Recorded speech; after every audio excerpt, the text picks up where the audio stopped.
Assalamualaikum warahmatullahi wabarakatuh.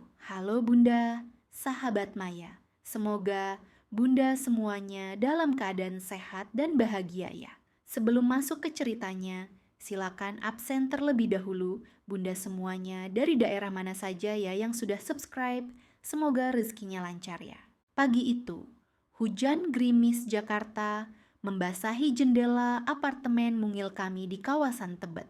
Aku sedang menyiapkan sarapan untuk Denny, suamiku yang sudah 6 tahun menemani perjalanan hidupku. Aroma kopi pahit kesukaannya menguar dari dapur kecil, bercampur dengan wangi nasi goreng sederhana yang baru saja kumasak. Denny duduk di sofa, sambil mengetik-ngetik di laptopnya dengan serius. Wajahnya terlihat tegang, kerutan halus mulai tampak di dahinya. Sejak ia bekerja sebagai marketing manager di sebuah perusahaan properti besar, beban kerjanya semakin bertambah. Aku selalu berusaha memahami dan mendukungnya, meskipun kadang ia pulang larut malam dan weekend pun masih sibuk dengan meeting.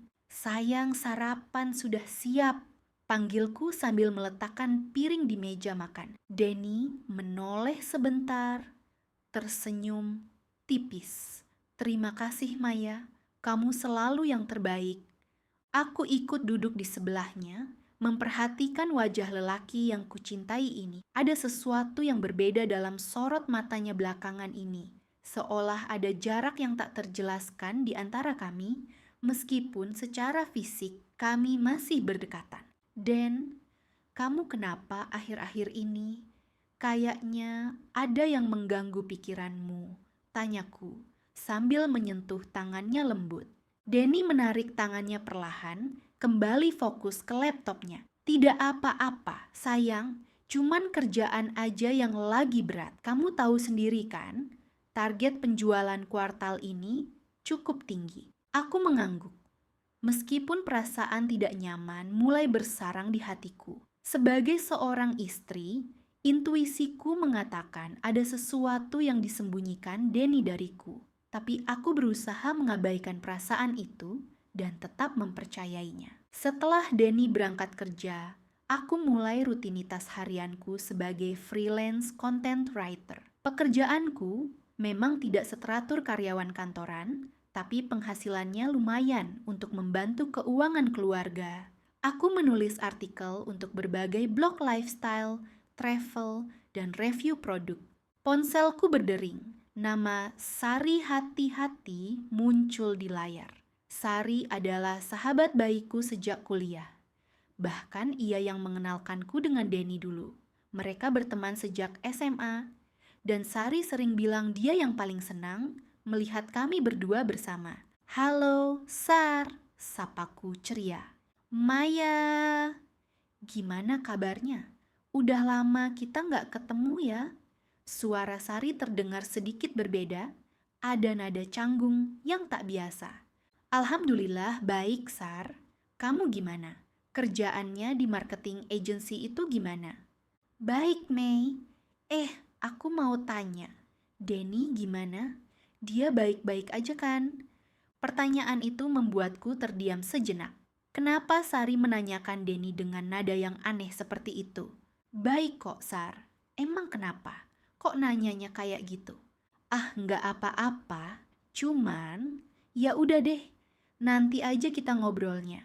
Aku lagi di kantor nih. Setelah menutup telepon, perasaan tidak nyaman semakin menjadi.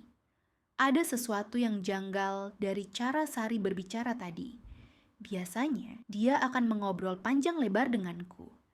Tapi kali ini terasa terburu-buru dan menghindari. Sore harinya, Denny pulang lebih awal dari biasanya. Wajahnya terlihat pucat dan gelisah. Ia langsung masuk kamar tanpa menyapaku yang sedang menonton TV di ruang tamu. Den, kamu mau makan apa malam ini? Tanyaku sambil mengikutinya ke kamar. Aku nggak lapar, Maya. Mungkin nanti aja, jawabnya tanpa menatap mataku.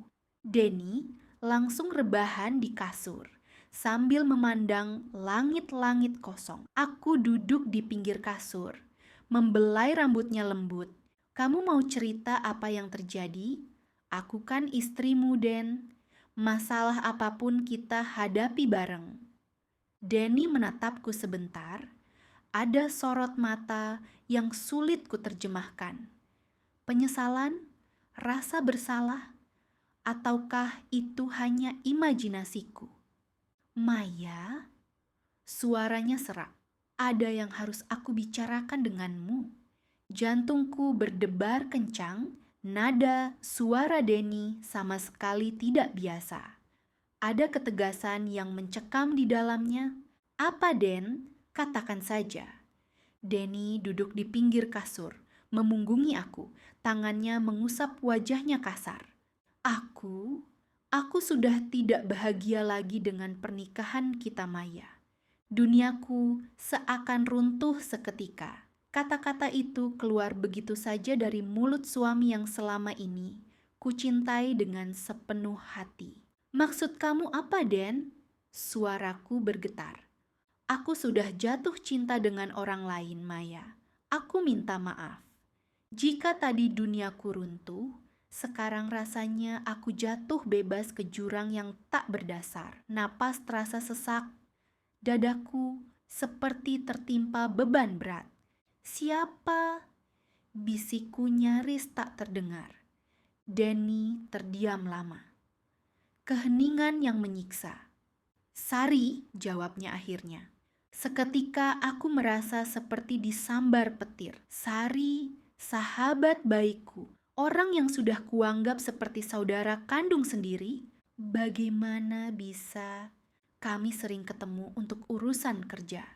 Perusahaannya jadi partner proyek kami. Lama-lama, perasaan ini tumbuh. "Maaf, Maya." Aku terduduk lemas. Air mata mulai mengalir deras. Pengkhianatan dari dua orang yang paling kucintai dalam hidup rasanya lebih sakit daripada kematian. "Jadi selama ini kalian..."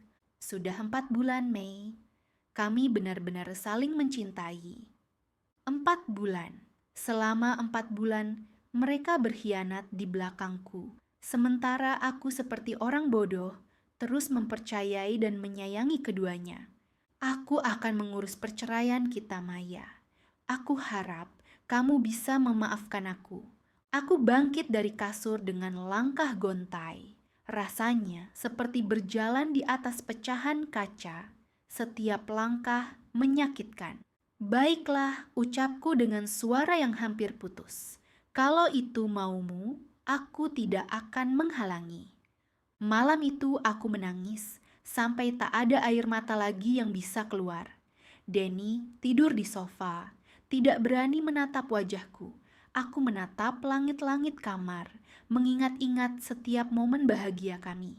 Ternyata semua itu bohong belaka. Keesokan harinya, Denny sudah tidak ada saat aku bangun. Dia meninggalkan secarik kertas di meja. "Maya, aku pindah ke apartemen lain sementara proses cerai berjalan. Aku akan mengirim biaya hidup setiap bulan sampai kamu dapat penghasilan yang stabil. Maafkan aku." Aku meremas kertas itu kuat-kuat. Marah, kecewa, sakit hati bercampur jadi satu. Tapi ada satu hal yang tidak mereka ketahui. Aku bukan hanya Maya, freelance writer biasa yang bisa mereka perlakukan seenaknya. Aku adalah Maya Kartasasmita, putri tunggal dari Bapak Hendro Kartasasmita, pemilik Kartasasmita Group, konglomerat bisnis yang bergerak di bidang properti, media, dan teknologi. Perusahaan di mana Denny bekerja, PT Graha Nusantara, adalah anak perusahaan dari grup bisnis ayahku. Selama ini, aku sengaja menyembunyikan identitas asliku. Aku ingin merasakan hidup normal, dicintai karena diriku sendiri, bukan karena harta. Aku bekerja sebagai freelancer dengan nama samaran, tinggal di apartemen sederhana, dan hidup seperti pasangan muda pada umumnya. Tapi sekarang, mereka telah menginjak-injak kebaikanku. Saatnya mereka tahu siapa yang sebenarnya mereka sakiti. Aku mengambil ponsel dan menelepon seseorang. "Pak Budi, ini Maya. Bisakah Bapak datang ke tempat saya hari ini? Ada hal penting yang ingin saya bicarakan. Pak Budi Santoso adalah asisten pribadi ayahku yang sudah seperti paman bagiku. Dia yang selalu mengurus segala kebutuhan bisnis keluarga kami dan mengetahui identitas asliku. 2 jam kemudian, Pak Budi datang dengan membawa tas berisi dokumen-dokumen penting. Wajahnya menunjukkan keprihatinan saat melihat mataku yang bengkak karena menangis. Maya, ada apa? Wajahmu pucat sekali. Aku menceritakan semuanya kepada Pak Budi tentang pengkhianatan Denny dan Sari, tentang perceraian yang akan diajukan, tentang rasa sakit yang menghancurkan hatiku. Pak Budi mendengarkan dengan serius. Sesekali mengepalkan tangannya menahan amarah. Brengsek! Bagaimana mereka bisa berbuat seperti ini padamu, Maya? Kamu itu putri dari bosnya sendiri. Mereka tidak tahu, Pak Budi, dan sekarang saatnya mereka menerima konsekuensinya. Apa yang ingin kamu lakukan? Aku menatap keluar jendela, melihat gedung-gedung tinggi Jakarta yang sebagian besar adalah milik keluarga kami.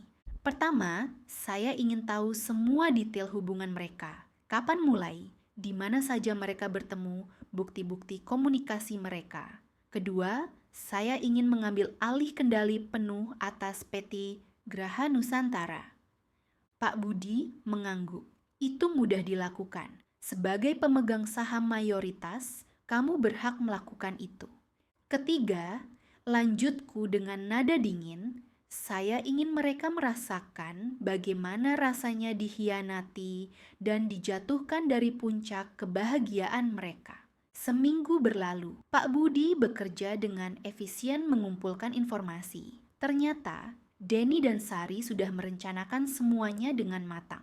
Mereka bahkan sudah menyewa apartemen bersama di kawasan Elite Kemang. Sari sudah memperkenalkan Denny kepada keluarganya sebagai calon suami. Yang paling menyakitkan, mereka berencana menikah sebulan setelah perceraianku dengan Denny selesai. Mereka bahkan sudah memesan venue pernikahan dan undangan. Maya, ini dia hasil investigasinya. Pak Budi menyerahkan map tebal berisi foto-foto, percakapan WhatsApp, dan bukti transfer keuangan. Aku membuka map itu dengan tangan gemetar. Foto Denny dan Sari bergandengan tangan di mall, berciuman di kafe, bahkan tidur bersama di apartemen mereka. Ada juga screenshot percakapan mereka yang menertawakan kepolosanku. Dasar istri bodoh, gak sadar suaminya selingkuh. Tulisan Sari di grup chat mereka. Untung aja dia kerja freelance, jadi gak terlalu susah kalau aku minta cerai nanti. Gak ada harta gono gini yang ribet, balas Denny. Kamu genius sayang. Nikah sama orang kaya terus cerai sama yang miskin, hihi. Aku menutup map itu dengan keras. Amarah membara di dadaku. Mereka tidak hanya berkhianat, tapi juga meremehkan dan menertawakanku habis-habisan. Pak Budi, besok saya ingin bertemu dengan Direktur Utama PT Graha Nusantara. Saya akan mengungkapkan identitas asli saya. Siap, Maya? Tapi kamu yakin setelah ini tidak ada jalan untuk kembali lagi? Saya sudah muak diperlakukan seperti sampah oleh orang-orang yang tidak tahu diri. Saatnya mereka belajar menghormati. Keesokan harinya, aku datang ke kantor PT Graha Nusantara dengan penampilan berbeda. Blazer hitam branded, tas Hermes, sepatu Louboutin, dan aksesoris mewah yang selama ini kusimpan rapi. Aku ingin menunjukkan siapa sebenarnya Maya Kartasasmita. Resepsionis yang biasanya acuh saat aku datang mengantarkan bekal untuk Denny, kali ini menyambutku dengan hormat. Selamat pagi, Bu. Ada yang bisa saya bantu? Saya Maya Kartasasmita, ingin bertemu dengan Pak Wahyu, Direktur Utama. Mata resepsionis itu membulat. Nama Kartasasmita tentu saja tidak asing baginya. Baik, Bu. Sebentar. Saya hubungi sekretaris Pak Direktur. 5 menit kemudian, Pak Wahyu sudah turun sendiri menyambutku di lobi. Wajahnya pucat, mungkin bingung kenapa putri pemilik perusahaan datang tiba-tiba. "Selamat pagi, Bu Maya. Maaf saya tidak tahu Ibu akan datang. Kenapa tidak memberitahu dulu?" "Tidak apa-apa, Pak Wahyu. Saya ingin berbicara 4 mata dengan Bapak." Di ruang direktur, aku duduk di kursi yang biasanya diduduki Pak Wahyu. Dia terlihat gugup di hadapanku. "Ada hal penting yang ingin saya sampaikan, Pak Wahyu. Saya ingin mengambil alih operasional penuh PT Graha Nusantara mulai hari ini." "Tentu saja, Bu. Ibu kan pemilik perusahaan ini, tapi boleh saya tahu alasannya?" "Ada beberapa karyawan yang perlu dievaluasi kinerjanya, terutama yang bernama Denny Prasetyo." Pak Wahyu mengerutkan dahi. "Denny, bukankah dia suami Ibu?" "Mantan suami," jawabku dingin. "Dan dia tidak tahu siapa saya sebenarnya selama ini." Aku menceritakan singkat tentang pernikahan, penyamaranku, dan pengkhianatan yang baru terjadi. Pak Wahyu terlihat syok mendengar ceritaku. "Ya Tuhan, Bu Maya, saya tidak menyangka. Maaf, saya turut prihatin atas kejadian ini." "Tidak apa-apa, Pak Wahyu.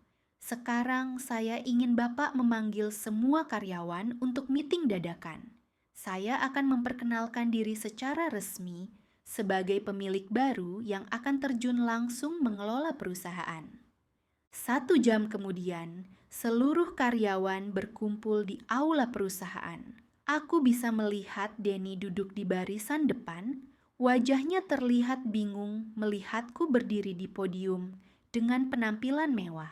"Selamat siang semuanya." Aku mulai berbicara dengan mikrofon. "Perkenalkan, saya Maya Kartasasmita, putri dari Bapak Hendro Kartasasmita, pemilik Kartasasmita Group." Gumaman kaget terdengar dari seluruh aula. Mata Denny membulat sempurna, wajahnya pucat pasi. "Mulai hari ini, saya akan terjun langsung memimpin PT Graha Nusantara. Ada beberapa perubahan yang akan saya lakukan untuk meningkatkan kinerja perusahaan." Aku bisa melihat Denny berusaha menunduk, mungkin berharap aku tidak melihatnya. Tapi aku sudah mempersiapkan semuanya. "Oh iya, ada satu hal lagi. Saya ingin mengumumkan bahwa beberapa karyawan akan menjalani evaluasi mendalam terkait etika kerja mereka, terutama mereka yang terbukti melakukan pelanggaran moral selama bekerja di sini." Denny mengangkat kepalanya, menatapku dengan tatapan panik. "Untuk hari ini, meeting ditutup. Terima kasih atas perhatiannya." Setelah karyawan lain keluar, Denny berlari mendekatiku. Wajahnya penuh keringat dan ketakutan.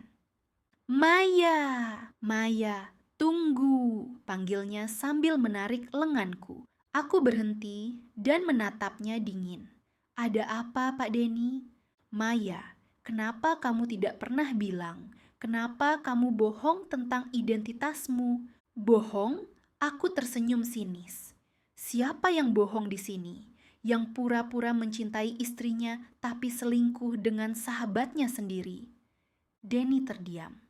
Wajahnya semakin pucat. "Maya, maafkan aku. Aku mohon, jangan bawa masalah pribadi ke kantor. Aku butuh pekerjaan ini." "Oh, sekarang kamu mohon? Di mana permohonan maafmu saat kamu tidur dengan Sari?" "Maya, please, mulai besok kamu tidak perlu datang lagi ke kantor ini. Surat pemecatanmu sudah disiapkan." "Maya, kamu tidak bisa begini." "Aku bisa, dan aku akan." "Selamat siang, Pak Denny." Aku berjalan pergi meninggalkan Denny yang terduduk lemas di aula kosong. Malam harinya, ponselku berdering puluhan kali. Denny menelepon terus-menerus, tapi aku tidak mengangkatnya. Lalu, ada pesan WhatsApp dari Sari. "Maya, Aku dengar kamu memecat Denny dari kantornya. Kenapa kamu melakukan ini? Kita bisa bicara baik-baik kan? Aku membalas pesannya, bicara baik-baik, seperti saat kalian bicara baik-baik tentang selingkuhan kalian di belakangku. Maya, aku tahu kamu marah, tapi ini sudah terjadi. Kami saling mencintai, dan kamu harus menerima kenyataan ini. Baiklah, kalau begitu, terima juga kenyataan bahwa hidup kalian akan hancur seperti yang kalian lakukan pada hidupku. Apa maksudmu? Aku tidak membalas lagi. Besok ada kejutan yang lebih besar menunggu mereka. Keesokan harinya, aku datang ke kantor marketing agency tempat Sari bekerja. Ternyata, perusahaan ini juga menjadi partner bisnis dari grup perusahaan ayahku. Dengan mudah, aku mengatur pertemuan dengan CEO-nya. Bu Maya, senang sekali bisa bertemu dengan Anda, Pak Irwan. CEO agensi itu menyambutku dengan hangat. Begitu juga dengan saya, Pak Irwan. Saya datang untuk membicarakan kontrak kemitraan kita. Oh tentu, kami sangat menghargai kerjasama dengan Karta Sasmita Group selama ini. Saya ingin merevisi beberapa klausul Pak Irwan, terutama terkait standar moral karyawan partner kami. Pak Irwan mengerutkan dahi. Standar moral? Ya, kami tidak ingin bekerja sama dengan perusahaan yang karyawannya terlibat dalam skandal atau perilaku tidak etis. Itu bisa merusak reputasi grup kami. Tentu saja Bu Maya, karyawan kami semua profesional dan berintegritas tinggi. Saya harap begitu, karena kalau ada karyawan yang terbukti melanggar etika, kami terpaksa harus mempertimbangkan ulang kerjasama ini. Setelah pertemuan itu, aku menghubungi Pak Budi untuk melaksanakan rencana selanjutnya. Pak Budi, tolong kirimkan semua bukti perselingkuhan Sari dengan Denny ke CEO agensi tempatnya bekerja. Sertakan juga foto-foto mereka yang sedang berciuman di jam kerja. Siap Maya, ini akan langsung berdampak pada karirnya. Sore harinya, Sari meneleponku dengan suara menangis. Maya, Maya, kenapa kamu lakukan ini padaku? Lakukan apa? Kamu kirimkan foto-foto kami ke bosku. Sekarang aku dipanggil HR untuk dijelaskan. Aku bisa dipecat. Oh, itu bukan aku. Mungkin ada orang lain yang melihat kalian dan melaporkan. Jangan bohong, Maya. Ini semua ulahmu, kan? Sari, kamu ingat tidak dulu kamu pernah bilang apa padaku tentang karma? Sari terdiam. Kamu bilang, setiap perbuatan pasti ada balasannya. Orang yang berbuat jahat pasti akan menerima kejahatannya kembali. Maya, sekarang rasakan sendiri karma itu, Sari. Selamat menikmati. Aku menutup telepon dan merasa puas. Tapi ini baru permulaan. Minggu berikutnya, berita tentang identitas asliku sudah menyebar ke seluruh kota. Media massa berlomba-lomba memberitakan tentang istri menyamar dan pewaris yang dikhianati suami. Foto-foto Denny dan Sari bertebaran di media sosial dengan caption yang mengejek mereka. Suami bodoh yang menceraikan istri miliarder, sahabat ular yang merebut suami orang kaya. Denny dan Sari menjadi bulan-bulanan netizen. Mereka tidak bisa keluar rumah tanpa dikejar wartawan. Kehidupan mereka berantakan total. Denny datang ke apartemenku dengan mata bengkak dan wajah kusut. Maya, aku mohon, hentikan semua ini. Aku sudah menyesal. Menyesal karena kamu ketahuan, atau menyesal karena kamu kehilangan kesempatan jadi suami orang kaya. Aku benar-benar menyesal, Maya. Aku bodoh. Aku tidak tahu kamu. Kamu tidak tahu aku kaya. Jadi kamu berani selingkuh. Begitu kan? Denny menunduk. Bukan begitu. Jujur saja, Den. Kalau dari awal kamu tahu, Aku anak konglomerat, kamu akan selingkuh juga tidak? Denny terdiam lama. Jawabannya sudah jelas tanpa perlu diucapkan. Keluarlah dari sini, jangan pernah mengganggu hidupku lagi. Maya, please. Aku akan melakukan apa saja. Aku akan putus dengan Sari. Aku akan. Terlambat, aku sudah tidak mencintaimu lagi. 3 bulan kemudian, proses perceraian kami selesai. Denny tidak mendapat apa-apa karena kami menikah tanpa perjanjian prenup dan dia terbukti berselingkuh. Sari dipecat dari kantornya dan kesulitan mencari kerja karena reputasinya sudah hancur. Mereka yang dulu bermimpi menikah dengan mewah, sekarang putus hubungan karena saling menyalahkan atas kehancuran hidup mereka. Aku sekarang resmi menjadi CEO PT Graha Nusantara. Perusahaan berkembang pesat di bawah kepemimpinanku. Aku membuktikan bahwa aku tidak hanya cantik dan kaya, tapi juga cerdas dan kompeten. Suatu hari, aku bertemu dengan seorang pria baik yang mencintaiku apa adanya. Dia tahu persis siapa aku, tapi tetap memperlaku aku dengan hormat dan tulus. Namanya Aryo, seorang dokter yang sederhana tapi mulia hatinya. Maya, aku tidak peduli kamu kaya atau tidak. Yang penting kamu bahagia bersamaku, katanya saat melamarku. Kami menikah sederhana tapi penuh cinta. Tidak seperti pernikahanku dulu yang ternyata penuh kepalsuan. Denny sekarang bekerja sebagai sales properti biasa dengan gaji pas-pasan. Sari berjualan online dari rumah. Mereka kadang masih saling kontak, tapi hubungan mereka sudah tidak pernah sama lagi. Kadang aku merasa kasihan melihat kehancuran hidup mereka. Tapi kemudian aku ingat bagaimana mereka mentertawakanku, meremehkanku, dan mengkhianatiku dengan kejam. Karma memang nyata, Bunda. Orang yang berbuat jahat pasti akan menerima balasannya. Yang penting, kita tidak boleh menyerah saat disakiti.